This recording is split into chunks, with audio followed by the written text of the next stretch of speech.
ప్రభువులోకి వచ్చిన తర్వాత నేను వెనుకున్న వాటిని మరిచినట్లుగా నేను గతమంతా మరిచి ప్రభువు నిమిత్తం పనిచేస్తున్నాం. ఎన్నో సమస్యలు వచ్చాయి, ఎన్నో ఇబ్బందులు వచ్చాయి, అనారోగ్యం వచ్చింది, కుటుంబపరమైన సమస్యలు వచ్చాయి. అయిపోయాడు, ఓడిపోయాడు అన్నారు.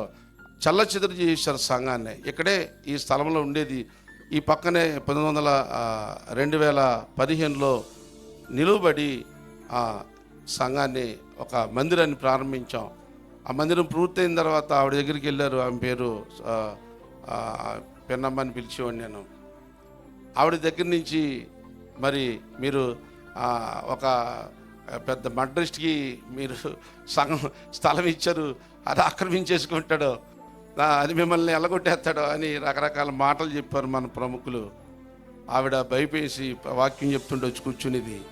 సరే మరి ఇంకొక 3 వారాలు చూశాను, ఇంకా 4వ వారం అమ్మ నేను వెళ్ళిపోతున్నాను, ఇప్పేస్తున్నాను ఇప్పుడని ఆ మందిరం ఇప్పేసి నేను ఇంటికాడ అరుగు మీద పెట్టాను. మరి ఇందాక ఒక ప్రముఖుడు వచ్చాడు, ఎమ్మెల్యేలు తెలుసు, అందరూ తెలుసు కదా. నేను ఎవరి దగ్గరికైనా వెళ్ళి అడిగితే ఇస్తారు, మీకు తెలుసు సంగతి అందరికీ. మరి నేను అడిగి మందిరం కట్టేయగలను. ఒకసారి మీరు గమనించాలి, నేను ఇంకా అరుగు మీద ఎందుకు పెడుతున్నాను?